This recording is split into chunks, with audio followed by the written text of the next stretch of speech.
حول ولا قوة إلا بالله العلي العظيم حسبنا الله ونعم المولى ونعم النصير بسم الله الرحمن الرحيم الحمد لله الذي جعلنا من المتمسكين بولاية علي بن أبي طالب عليه الصلاة وعليه السلام ثم الصلاة والسلام والتحية والإكرام على الرسول المسدد والمصطفى الأمجد والمحمود الأحمد أبي القاسم محمد اللهم صل على محمد وآل محمد وآله الطيبين الطاهرين المعصومين المظلومين المنتجبين المنتخبين المنيبين الراكعين الحامدين الساجدين الآمرين الناهين الصائمين السائمين الذين أذهب الله عنهم الرجس وطهرهم تطهيرا اللهم صل على محمد وآل محمد ولعنة الله على أعدائهم وغاصب حقوقهم ومنكر فضائلهم أجمعين من الآن إلى قيام يوم الدين أما بعد فقد قال الله تبارك وتعالى في كتابه الكريم وهو أصدق الصادقين وقوله الحق بسم الله الرحمن الرحيم وعد الله المؤمنين والمؤمنات صلوات محمد وآل محمد اللهم صل على محمد وآل محمد آپ حضرات سے التماس ہے کہ ایک مرتبہ سورہ حمد اور 3 مرتبہ سورہ اخلاص کی تلاوت فرما کر تمام مرحومین کے جو نام آئے ہیں اور اس کے علاوہ غلام حیدر ابن رمضان علی اقبال فاطمہ بنت زوار حسین کی ارواحوں کو بخش دیں.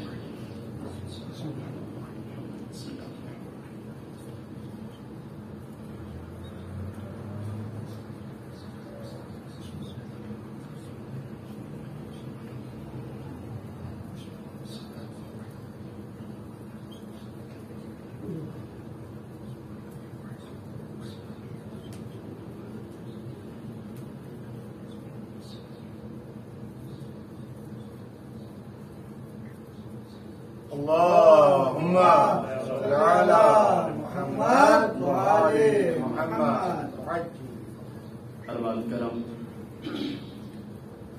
گفتگو کو شروع کرنے سے پہلے ایک مقدمہ اور اس سے پہلے جو آپ کی خدمت میں ایک چیز عرض کرنی ہے، اس لیے کہ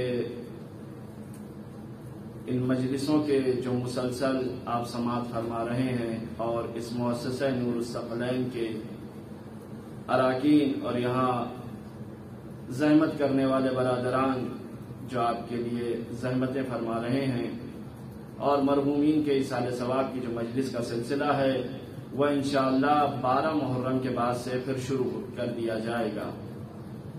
اور اس کے علاوہ اس مؤسسے کی طرف سے جو عشرہ محرم ہونا ہے وہ ہندوستان کے ٹائم کے اعتبار سے شام کو 7:30 بجے انشاءاللہ سر وقت شروع کر دیا جائے گا، جس میں قم المقدس کے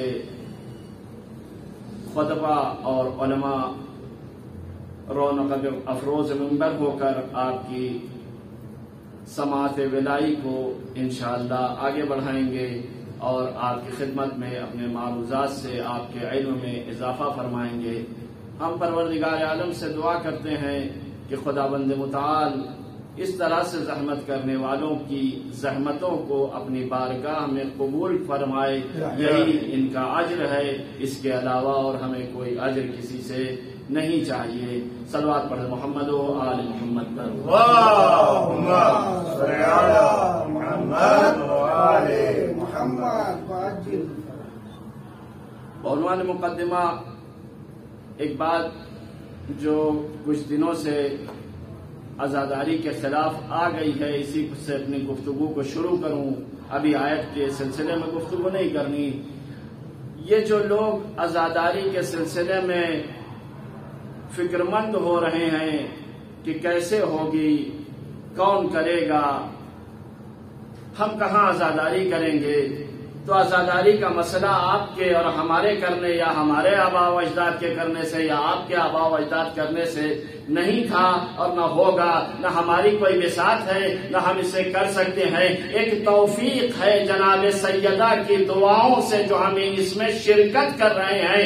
نہ ہمیں ان کو برگزار کرنے کا حوصلہ ہے، نہ ہمیں ان میں خرچ کرنے کا حوصلہ ہے. بیوی کی دعائیں ہیں جن کی بنیاد پر جیب سے کچھ 2-4 روپے اس عزاداری میں خرچ ہو جاتے ہیں. اگر وہ قبول کر لیں تو ہمارے لیے سرمایہ آخرت یہی ہوگا. لہذا مجلس کے لیے، عزاداری کے لیے ہمیں اور آپ کو نگران ہونے کی ضرورت نہیں ہے. ہاں انتظامات کچھ کم ہوں گے، اس کے لیے ہمیں کوشش کرنی چاہیے.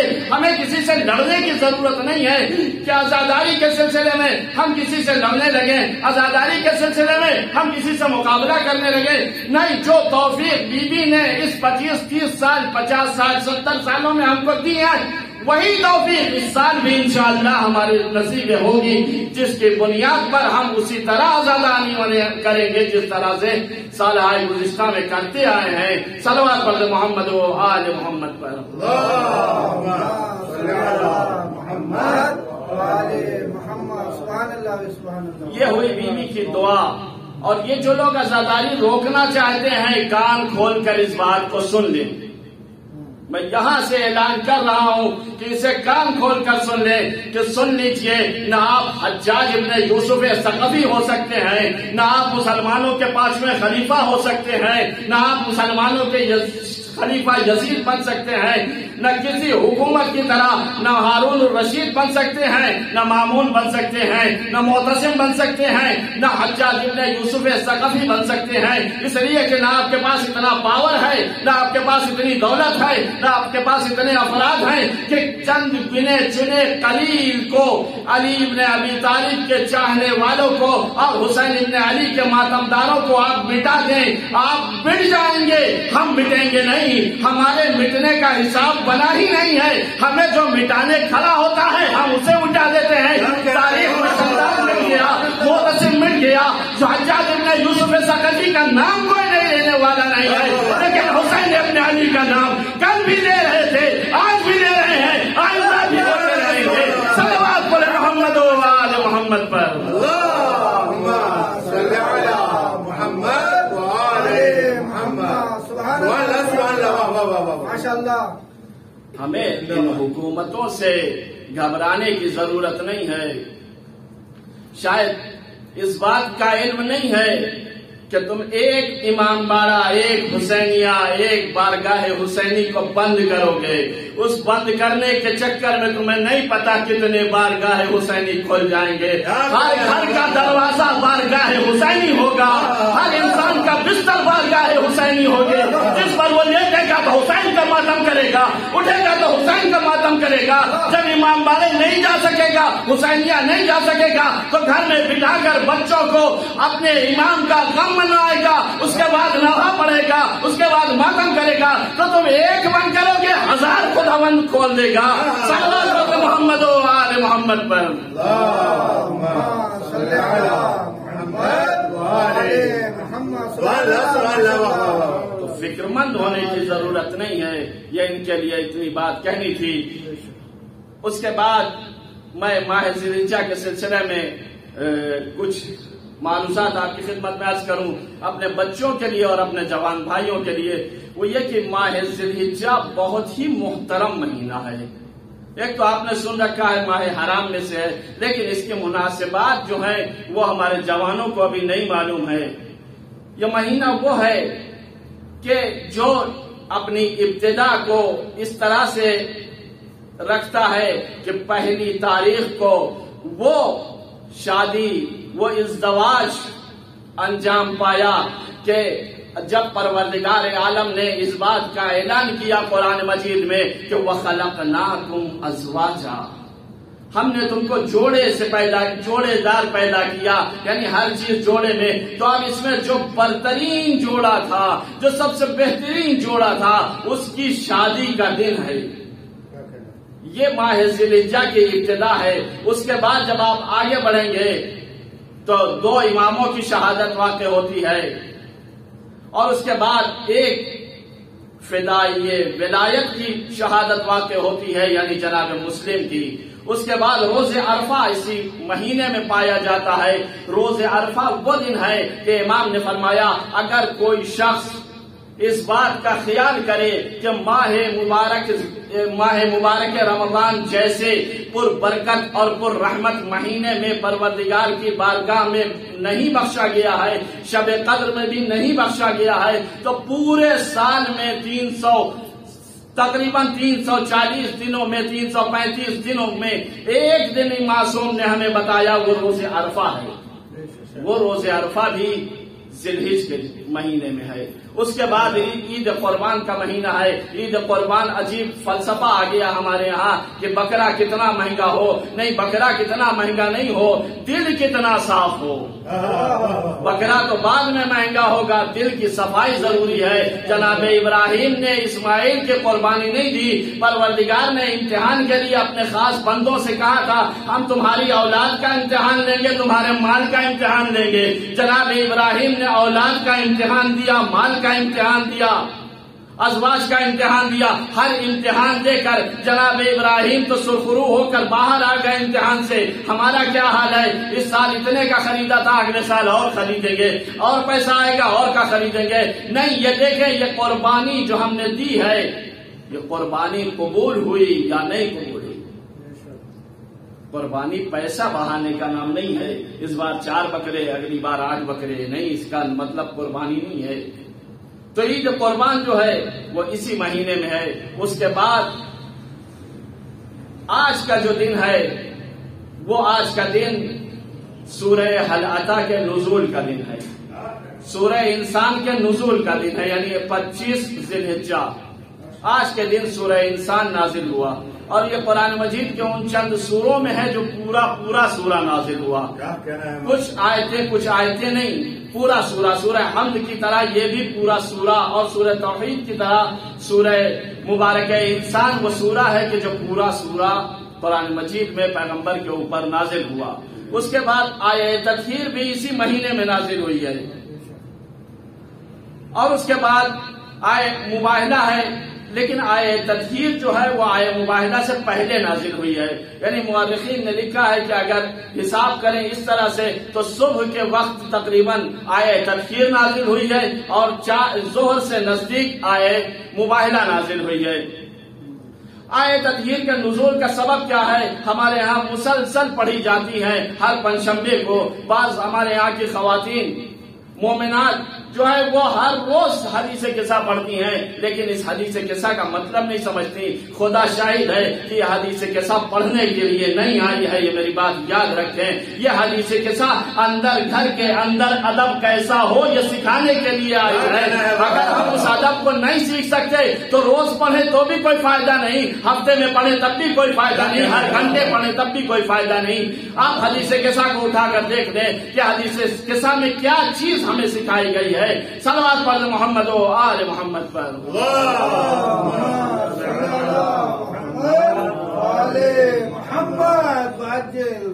پیغمبر گھر میں والد ہوتے ہیں، اگر ہم نے یہ کام نہیں کیا تو پھر ہم اپنے بچے سے کوئی امید نہ رکھیں۔ السلام علیکی یا فاطمہ، حدیث قصہ یہاں سے شروع ہوتی ہے۔ وہ رویا عن فاطمہ الزہرا یا رویا عن جابر ابن عبداللہ، وہ سند ہے۔ پیغمبر نے کیا فرمایا؟ اے میری بیٹی تم پر سلام ہو۔ اس کے بعد امام علی آتے ہیں، امام علی کیا فرماتے ہیں؟ السلام علیکی یا السلام علیکی یا بنت محمد، اے پیغمبر کی بیٹی آپ پر سلام۔ امام حسن آتے ہیں، امام حسن کیا کہتے ہیں؟ السلام علیکی یا امہ، امام حسین آتے ہیں، کیا فرماتے ہیں؟ السلام علیکی یا اماں۔ 4 لوگ گھر میں والد ہوئے، 4 عدد سن ہیں، اگر آپ حساب کریں تو پیغمبر 50 سال سے زیادہ کے ہیں، امام علی تقریباً 30 سال کے آس پاس ہیں یا 25 سال سے اوپر ہیں، اور اس کے بعد امام حسن 4-5 سال کی عمر ہے، امام حسین کی 4-5 سال، یعنی 4-5 سال کے امام حسن، 6-7 سال کے امام حسین۔ 4 لوگ 4 عمر کے اس گھر میں داخل ہوتے ہیں، کسے سلام کرتے ہیں؟ گھر کی خاتون کو۔ اسی نے بتا دیا کہ اسلام حقوق زن کا، عورت اور خواتین کے حقوق کا کتنا بڑا پابند ہے کہ اگر رسالت والد ہو تب بھی عورت کو سلام کرے، امامت والد ہو تب بھی عورت کو سلام کرے، امام بیٹے والد ہو تب بھی عورت کو سلام کرے، جوانان جنت کے سردار والد ہو تب بھی عورت کو سلام کرے۔ غرور میں نہ رہنا کہ اگر بیوی کو سلام کر دو گے تو چھوٹے ہو جاؤ گے، جب تک تم اپنی زوجہ کو گھر میں داخل ہوتے ہی سلام نہیں کرو گے تمہارے بچے بڑے ہو کر تم کو سلام نہیں کریں گے۔ صلوات پڑھو محمد و آل محمد پر۔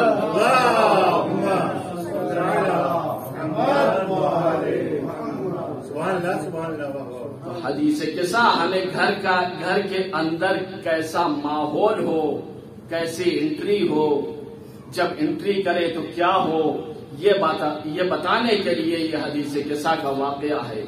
تو ہمیں جب یہ انجام ہم دیں گے تو ہم نے سیرت محمدی پر عمل کیا، سیرت عالمی پر عمل کیا، سیرت حسنی پر عمل کیا، سیرت حسینی پر عمل کیا۔ تو یہ حدیث قصہ کا واقعہ بھی اسی مہینے کا واقعہ ہے۔ اس کے بعد آئے اکمال اسی مہینے میں نازل ہوئی، آئے بلغ اسی مہینے میں نازل ہوئی۔ اس کے بعد جو سب سے اہم واقعہ ہے وہ ہے واقعہ غدیر خم، جو اسی مہینے کی 18 تاریخ کو تمام مورخین کا اتفاق ہے۔ توضیح سب نے الگ الگ دی ہے، تاریخ کسی نے نہیں بدلی، تاریخ کسی نے نہیں بدلی، توضیح سب نے اپنی اپنی رکھی، لیکن تاریخ بدلنے کا حوصلہ کسی میں نہیں تھا، اس لیے کہ مجمع اتنا تھا کہ 10,000 سے لے کر 1,25,000 تک کا مجمع لکھا گیا۔ اتنے لوگوں کو جب پیغمبر جمع کر رہے ہیں تو لامحالہ سب کو تاریخ یاد ہی ہے، لہذا مورخین کے قلم نے تاریخ میں کچھ پھیر بدل کرنے سے انکار کر دیا۔ یہ واقعہ پیش آتا ہے کہ پیغمبر حج سے واپس آتے ہیں اور واپس آنے کے بعد ایک مقام پر رکتے ہیں، اور رکنے کے بعد ایک طولانی خطبہ دیتے ہیں، اور خطبہ دینے کے بعد پیغمبر فرماتے ہیں کہ جس کا میں مولا اس کے علی مولا۔ یہ واقعہ بھی اسی مہینے میں گزر جاتا ہے، اور اس کے بعد جو ہے اس مہینے میں کچھ اور چیزیں ہیں جن کی فہرست طولانی ہے، میں اسے بیان نہیں کر سکتا، ابھی وقت گزر رہا ہے میرا۔ تو اتنے حوادث ہیں، آئے اکمال، آئے بلغ، آئے مباہلہ، آئے انفاق، آئے مودت، یہ ساری آیتیں اسی مہینے میں نازل ہوئی ہیں۔ یہ ہماری قوم کے جوانوں کو معلوم ہونا چاہیے، اس لیے کہ جب آپ سے کوئی سوال کرے تو آپ اسی طرح جواب دیجئے جس طرح کے امام سجاد نے بازار شام میں اس حافظ سے قرآن سے کہا تھا کہ کیا تم نے قرآن نہیں پڑھا؟ اس نے کہا ہاں پڑھا، تو کہا قرآن میں آئے مودت نہیں پڑھی؟ کہا ہاں پڑھا۔ اگر ہمارے جوانوں کو یہ نہ معلوم ہوگا تو وہ مناظرہ کس طرح سے کریں گے، وہ دوسری قوم والوں کو کس طرح سے بتائیں گے؟ تو یہ بات ضروری ہے کہ ہمارے بچوں کو یہ بات معلوم ہونی چاہیے۔ اب میں آیت پہ آ جاتا ہوں کہ قرآن مجید نے آواز دی، بلکہ کہ پروردگار نے وعدہ کر رکھا ہے۔ کس سے وعدہ کیا؟ مومنین سے وعدہ کیا، مومنات سے وعدہ کیا، دونوں سے ساتھ میں وعدہ کیا۔ وعدے سے لے کر میراث تک آ جائیے، اور میراث سے لے کر مرنے کے بعد تک کے حقوق تک آ جائیے۔ اسلام نے مرد اور عورتوں کے درمیان کوئی فرق نہیں رکھا ہے۔ اور اس کے بعد جو ہے دنیا اسلام کو خواتین کے سلسلے میں یہ بات بتانا چاہتی ہے کہ ہم مسلمان خواتین کی عزت نہیں کرتے، ان کے حقوق کی رعایت نہیں کرتے۔ یہ بات سراسر غلط ہے۔ تو اس آیت میں پروردگار نے وعدہ کیا دونوں سے کہ ان کے لیے جنت ہے، باغات ہیں جس کے نیچے نہریں جاری ہیں، اور جنت بھی کیسی؟ جنات عدن ومساکن طیبہ، طیب اور پاک گھر ہیں، جو کہاں ہے؟ جنات میں ہیں. گھر ہو کہیں بھی ہو، شہر کے کسی کونے میں گھر ہو تو گھر تو ہے، لیکن شہر کے کسی اچھی جگہ پر گھر ہو تو وہ گھر ہے. اسی لیے قیمتیں گھر کی آگے پیچھے اسی لیے ہوتی ہیں، اس لیے کہ گھر ایک جگہ ہونا گھر ہے، لیکن ایک روڈ کے کنارے گھر ہونا وہ الگ بات ہے. تو مساکن جنت میں جانا ٹھیک ہے، لیکن مساکن طیبہ کو حاصل کرنا وہ الگ مفہوم ہے، وہ الگ جگہ ہے. تو پروردگار نے اس طرح سے مومنین اور مومنات سے وعدہ کیا کہ ہم تمہیں جنات میں جگہ دیں گے اور مساکن طیبہ سے نوازیں گے.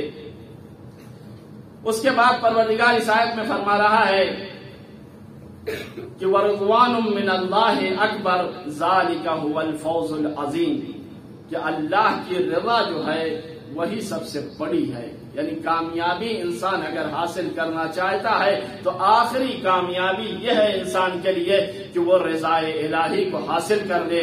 جب انسان رضائے الہی کو حاصل کر لے گا تو ذالک هو الفوز العظیم، تو یہی پھر سب سے بڑی کامیابی ہوگی. اب کامیابی کے سلسلے میں اگر ہم دیکھیں تو قرآن مجید نے تقریباً 17 مقامات پر فوز اور کامیابی کا ذکر کیا. کامیابی کا ذکر 17 مقامات پر، جس میں فوز کبیر ہے، فوز مبین ہے اور فوز عظیم ہے. تو ایک جگہ صرف پروردگار نے فوز کبیر کا ذکر کیا کہ بھائی کامیابی بڑی کامیابی ہے. 2 جگہ پہ فوز مبین کا ذکر کیا، یعنی کھلی ہوئی کامیابی. اب اس کے مثال میں اگر ہم کہیں تو مثلا کوئی کلاس میں اگر کوئی بچہ فرسٹ آتا ہے تو اس نے کامیابی حاصل کی، اور اسکول میں فرسٹ آ گیا، پورے اسکول میں A+ مل گیا اسے، تو یہ کہا جا سکتا ہے کہ اس بچے نے کامیابی حاصل کی، لیکن بڑی کامیابی ہے. لیکن اس طرح کی کامیابی اگر ہم حساب کریں تو فوز کبیر آپ حساب کرنے سے. لیکن فوز مبین یہ نہیں ہے. فوز مبین یہ ہے کہ ایک انسان ہے جس نے محنت کی اور ڈاکٹر بن گیا، وکیل بن گیا، تو اب یہ اپنی کامیابی کو نہیں چھپا سکتا. کیوں؟ اس لیے کہ اسے سماج میں جانا ہے، لوگوں کی مشکلات کو حل کرنا ہے، لہذا اس کی کامیابی کھلی ہوئی کامیابی ہے. لیکن جو چیز پروردگار چاہتا ہے وہ فوز عظیم ہے، اور فوز عظیم بھی رضوان الہی کے ساتھ ہونی چاہیے. اگر فوز عظیم رضوان الہی کے ساتھ نہ ہوگی تو پھر وہ کامیابی کسی کام کی نہیں ہے. اس لیے کہ جب ہم دیکھیں گے قرآن مجید کا مطالعہ کریں گے تو آپ دیکھیں تو جہاں بھی وَرِضْوَانٌ مِّنَ اللَّهِ اکبر ہے، 2 جگہوں پر اور ہے یہی بات، لیکن فوز اللہ کی رضا کے ساتھ کامیابی کا حاصل کرنا اور مسئلہ ہے. اب انسان اگر دیکھیں کہ انسان نے معیار کیسا طے کیا ہے کامیابی کا، تو ہم یہ دیکھ سکتے ہیں تاریخ میں. تاریخ اسی لیے ہمارے لیے ہے کہ ہم اسے پڑھیں اور اپنے آئندہ زندگی کے لیے تجربات کو حاصل کریں. تو انسانوں نے یا انسان کی خلقت کے وقت ایک معیار رکھا گیا، نہ رکھا نہیں گیا بلکہ بن گیا ایک معیار. وہ یہ معیار بنا کہ تکبر بنا.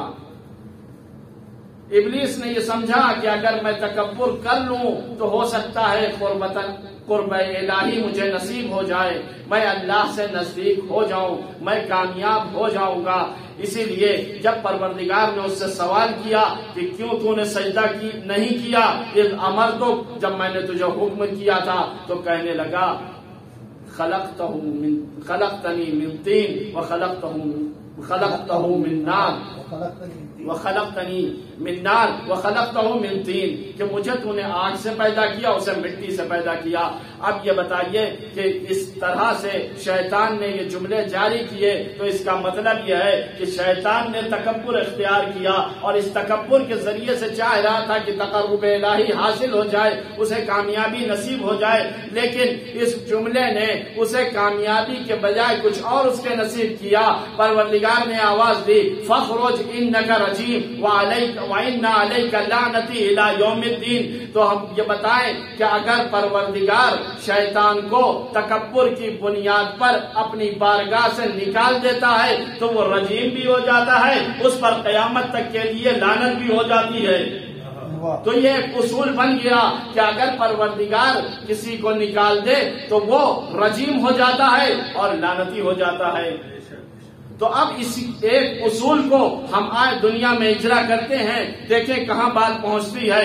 اگر بات کہیں پہنچے تو دعائیں دیجئے گا کہ بھائی پیغمبر نے اللہ نے اپنی بارگاہ سے نکال دیا۔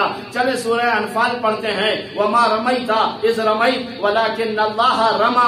اے پیغمبر، جو علی نے آپ کے ہاتھ میں ایک مشت خاک اٹھا کے دی تھی اور آپ نے اسے مشرکین کی طرف پھینکا تھا، تو یہ خاک آپ نے نہیں پھینکی تھی، یہ خاک میں نے پھینکی تھی۔ تو پیغمبر کا امر جو ہے، پیغمبر کا فعل جو ہے، وہ پروردگار اپنی طرف نسبت دے رہا ہے۔ تو جب پروردگار اپنی طرف نسبت دے رہا ہے تو اگر تاریخ میں ہم یہ پڑھ رہے ہیں کہ اللہ نے شیطان کو اپنی بارگاہ سے جب نکالا تو وہ رجیم ہوا اور علیہ لعنتی الی یوم الدین بھی ہوا، یعنی رجیم بھی ہے، قیامت تک کے لیے اس پر لعنت بھی ہے۔ تو آپ یہ بتائیے کہ اللہ کا کام جو ہے وہی کام، وہ کام جو رسول کرے وہ بھی اللہ کا ہی فعل ہے۔ تو اب اگر رسول اپنی بارگاہ سے کسی کو اٹھا لیں اور اٹھا کر بھگا دیں اور بھگا کر یہ کہیں کہ تو میری بارگاہ سے نکل جا، تو جب شیطان کو اللہ نے نکالا تھا تو وہ رجیم ہو گیا تھا، قیامت تک اس پہ اللہ کی لعنت ہے۔ تو جب رسول اللہ کا ہی فعل انجام دیتے ہیں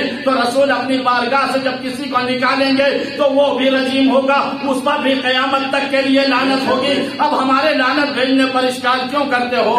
جا کے رسول سے کہو کہ آپ نے کیوں وہ کام انجام دیا جو اللہ نے انجام دیا تھا؟ اس لیے کہ اللہ کا فعل، رسول کا فعل اللہ کا فعل ہے۔ رسول نے نکالا تو وہ رجیم ہوا اور قیامت تک کے لیے اس پہ لعنت ہو گئی ہے۔ صلوات پڑھیں محمد و آل محمد پر۔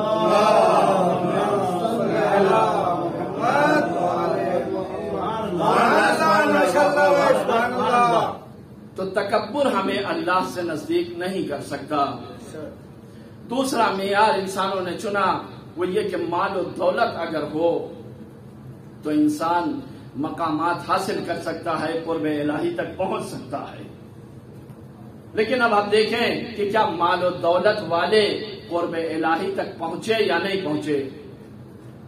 تو جب ہم مال و دولت کے اعتبار سے دنیا میں انسانوں کے درمیان حساب کرتے ہیں تو اگر نبیوں کو بھی شامل کیا جائے تو جناب سلیمان کے بعد اگر کسی کے پاس دنیا میں خزانہ تھا تو وہ قارون تھا۔ قارون کے پاس اتنا خزانہ تھا کہ قارون جو ہے وہ اپنے خزانے کو ساتھ لے کے نہیں چلتا تھا۔ قارون اپنے خزانے کو سال میں ایک مرتبہ اپنے ساتھ لے کے چلتا تھا۔ وہ جب ان کی عید کا دن ہوتا تھا تو وہ اپنا پورا خزانہ نکالتا تھا اور ان کو پلاد کے چلتا تھا۔ قارون کے خزانے جس صندوق میں رکھے ہوئے ہوتے تھے اس صندوق کی چابیاں قارون کے ساتھ چلتی تھی، جن اونٹوں کی قطار میں رہتی تھی۔ اتنی دولت رکھنے والا، اپنے کو منفرد ماننے والا بنی اسرائیل کا یہ انسان جب اس دولت کو اللہ کی قربت کے لیے استعمال نہیں کرتا تو پروردگار کہتا ہے نہ تیری ارزش ہے نہ تیرے مال کی ارزش ہے، اور اسے زمین میں اس کے مال کے ساتھ دفن کر دیتا ہے۔ اس طرح دفن کرتا ہے کہ آج 2020 اور 21 میں سائنس اس وقت یہاں پہنچ چکی ہے، ہر جگہ ہر سمندر میں یہ ڈھونڈ رہے ہیں کچھ مل جائے، ان کو کوئی نئی چیز ملے۔ اتنی پیچھ رفتہ دنیا آج نہ سمجھ سکی کہ قارون کہاں گیا، اس کا خزانہ کہاں گیا، اس لیے کہ اس نے اللہ کے تقرب میں دولت کا استعمال کیا۔ تو نہ تکبر کام آیا نہ دولت کام آئی۔ حسن و جمال کو دیکھ لیں، اگر ہم حسن و جمال کو دیکھنا چاہیں تو ہم دیکھیں کہ مصر کا ملک مصر ہے، اور مصر میں ایک خاتون جو تمام خاتونوں میں سب سے زیادہ حسین و جمیل ہے اور اپنے حسن پر اتنا غرور ہے، اور غرور کے بعد بادشاہ کی زوجہ ہو گئی تو اب اس کا عالم ہی مت پوچھئے۔ لیکن جب اللہ نے اپنے حسن کی ایک جھلک دکھائی اور اپنا ایک شاہکار اس کے سامنے بھیجا، اور وہ بھی شاہکار نہیں کوئی ایک نبی، شاہکار کی صورت میں اللہ نے جب اس کے بزم میں بھیجا تو وہ تمام خواتین جو مصر کی زبان زد خاص و عام تھیں کہ ان کے حسن کا چرچا دنیا میں ہوتا رہا، اور اس کے بعد جب انہوں نے اس اس خدا کو، اس نمائندے الہی کو دیکھا اور اس کے حسن و جمال کو دیکھا تو کہتی ہیں ما ھذا وقلنا ما ھذا بشر، یہ تو کوئی انسان ہی نہیں لگتا بلکہ یہ ملک لگتا ہے، ایسا حسین۔ تو خداوند متعال اور اس حسن کی بنیاد پر جس چیز تک وہ پہنچنا چاہتی تھی وہ نہیں پہنچ سکی، ان کھالوں میں جس پر حسن تھا اس میں جھرریاں پڑ گئیں، تو وہ حسن بھی جو سب سے زیادہ مشہور ہوا وہ حسن بھی قرب الہی تک نہیں پہنچا سکا۔ اس کے بعد ایک اور معیار بنایا انسانوں نے کہ جاہ و حشم ہو، کہ جس کی بنیاد پر صلوات پر محمد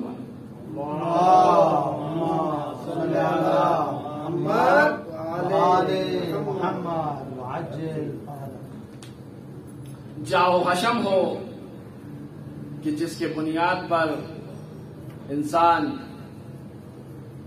اس کامیابی تک پہنچ جائے کہ قرب الہی حاصل ہو جائے۔ تو جس نے آواز دی تھی انا ربکم الاعلی، اللہ نے حکم دیا اذهب الى فرعون انه طغى، اے موسیٰ فرعون کے پاس جاؤ، اس نے طغیان کر دیا ہے جو خداوند عالم کو کسی حالت میں پسند نہیں ہے۔ بندے کا تکبر اور بندے کی طغیانی، یہ دو چیزیں پروردگار کو کہیں نہیں پسند آئیں، نہ اس نے اپنے صالح بندوں میں اس بات کو پسند کیا، نہ اپنے ملک مقرب میں اس بات کو پسند کیا، نہ اپنے خواص میں اس بات کو پسند کیا، نہ انبیاءوں میں اس بات کو پسند کیا۔ پروردگار تکبر کو سوائے اپنے کسی اور ذات میں پسند نہیں کرتا۔ جیسے ہی فرعون نے یہ آواز لگائی انا ربکم الاعلی، میں تمہارا سب سے بڑا پروردگار ہوں، تو پروردگار نے جناب موسیٰ کو بھیجا اور اس کے بعد وہ پورا واقعہ تو کیا ہوا، وَأَغْرَقْنَا آلَ فِرْعَوْنَ، ہم نے فرعون کو غرق کر دیا۔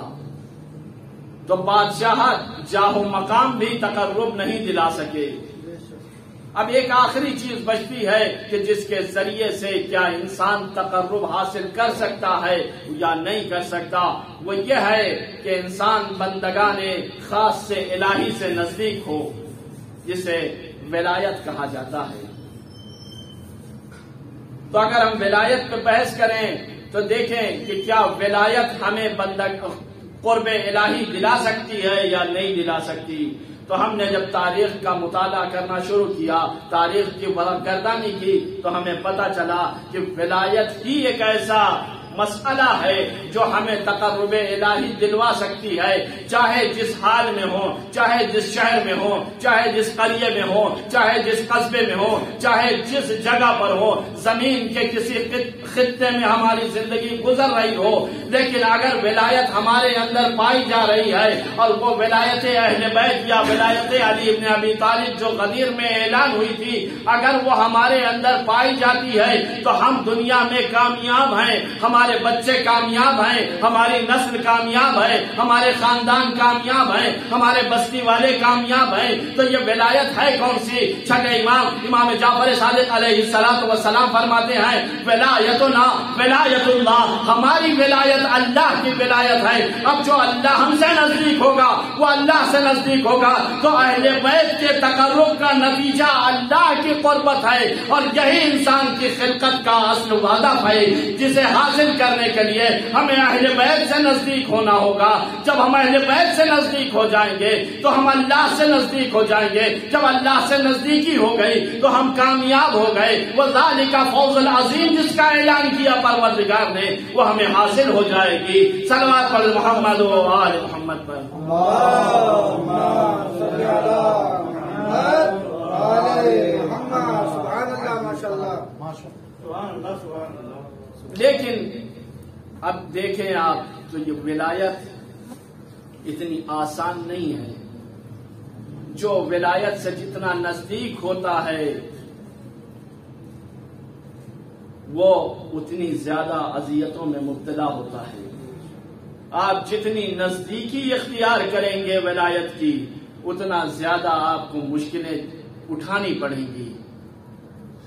آج کی عزاداری کی مشکلیں جو ہم پر آ رہی ہیں وہ چاہے ہمارے ہندوستان میں ہو، چاہے ایران میں ہو، چاہے خاص کر کے ہمارے اسٹیٹ میں جو ہو رہا ہے، یہ جو مشکلیں آ رہی ہیں، تو عزاداروں اس بات کو سمجھ لو کہ تم ولایت سے نزدیک ہو رہے ہو۔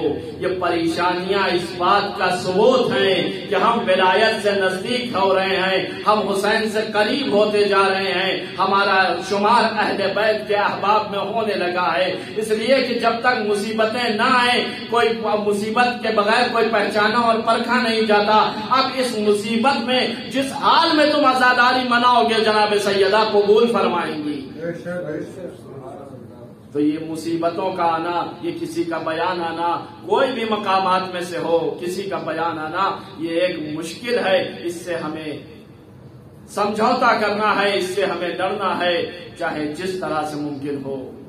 تو آپ تاریخ اٹھائیں، ہم تاریخ کو دیکھ لیتے ہیں شروع سے، پیغمبر کے زمانے میں آ جائیے، آپ دیکھیے کہ جناب ابو ذر پیغمبر سے کتنے زیادہ نزدیک ہیں۔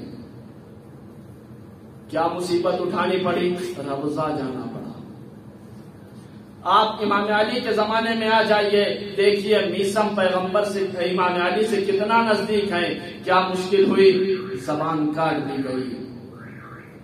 آپ امام حسن کے ساتھ آ جائیے، ایک خاص صحابی امام حسن کا، اسے اس طرح سے مار دیا گیا کہ تاریخ میں اس کا صرف نام لکھا ہے، اور یہ لکھا ہے کہ اسے اس کے گھر میں مار دیا گیا، اور کوئی ذکر نہیں لکھتی تاریخ۔ اور آ جائیے امام حسین علیہ السلام کے پاس آ جائیں تو ولایت کے ساتھ کیا ہوتا ہے؟ جو جتنا ولایت سے نزدیک ہوتا ہے اتنا مشکلیں اس کی بڑھ جاتی ہیں۔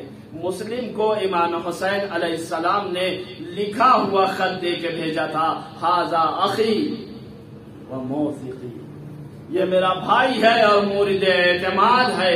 اس کا جواب دشمنوں نے کیسا دیا؟ پہلے مسلم کو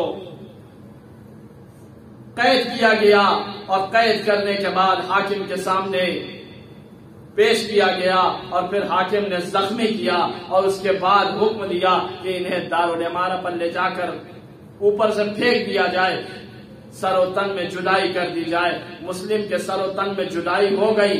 یہ کس چیز کا نتیجہ تھا؟ یہ مسلم کی نزدیکی تھی ابا عبداللہ حسین سے، یعنی ولایت سے نزدیکی۔ آپ آ جائیے کربلا میں، امام حسین علیہ السلام سے جو جتنا نزدیک تھا اسے اتنا زیادہ سختیاں برداشت کرنی پڑی۔ آپ جناب ابوالفضل کے مصائب سنتے رہتے ہیں۔ میں نے ایک خطیب سے عراق میں اس بات کو سنا تھا، اور اس کی کیسٹ لے آیا تھا میں نے اس کو، مجھے ترجمہ اس وقت نہیں آتا تھا، جب ہم ایران آئے تھے تو 3 سال کے بعد ہی میں گیا تھا عراق، تو میں اس کی کیسٹ لے آیا تھا۔ میں نے یہاں لے جا کے ایک استاد کو دیا، میں نے کہا مجھے اس کا ترجمہ بتائیے۔ وہ محلی زبان میں پڑھ رہا تھا۔ اس نے کہا کہ یہ بہت زیادہ وہ تو نہیں ہے، لیکن پڑھ رہا ہے مسائل اس طرح سے کہ جناب ابوالفضل کے جنازے کے ٹکڑے کیوں کیے گئے؟ وہ اس لیے کیے گئے کہ ابوالفضل ولایت سے اتنا نزدیک تھے کہ سر و تن میں جدائی ہونے کے باوجود بھی جب امام حسین آواز دیتے تھے تو جناب عباس کے جسم میں حرکت ہونے لگتی تھی۔ اس سے دشمن خوف کھاتا تھا اور اعضائے بدن کو ٹکڑے ٹکڑے کرتا تھا۔ اسی لیے جناب عباس کے جنازے کے اتنے ٹکڑے ہوئے تھے۔ اور آئیے تاریخ اسلام کے ایک حساس مرحلے تک لے چلتا ہوں۔ اب ولایت سے سب سے زیادہ نزدیک کون ہے یہ میں آپ کی خدمت میں کیسے عرض کروں؟ ارے وہ پیغمبر اسلام نے جسے اپنی آغوش میں پالا تھا، جسے کہا تھا فاطمہ تو وضعتم منی، عزاداروں محرم نزدیک ہے، 3-4 دن میں محرم شروع ہو جائیں گے، بی بی کو پرسا دینا ہے۔ لیکن بی بی کے مسائل بھی سنیے کہ بی بی کے اوپر کیسے مسائل پڑے۔ ارے ایک مرتبہ جب جناب سیدہ کی نزدیکی اتنی تھی ولایت سے تو اسی طرح کی اذیتیں دی جانے لگی سیدہ کو۔ ادھر پیغمبر کا کفن میلا بھی نہ ہوا تھا، ادھر کہاں میں نے حدیث کے سامنے آپ کے لیے عرض کیا کہ پیغمبر آئے تو سلام کیا، علی آئے تو سلام کیا، حسن آئے تو سلام کیا، حسین آئے تو سلام کیا۔ ارے یہ کون ہے الباب کر رہا ہے؟ ارے سیدہ نے پوچھا من انت، تو کون ہے؟ اترک من اللہ، خدا آپ کو کسی کا من اللہ ہے سوائے خبر سید الشہداء مرتبہ اندر سے باہر سے سلام کی آواز نہیں آئی. خلو ابو الحسن، علی کو باہر نکالو.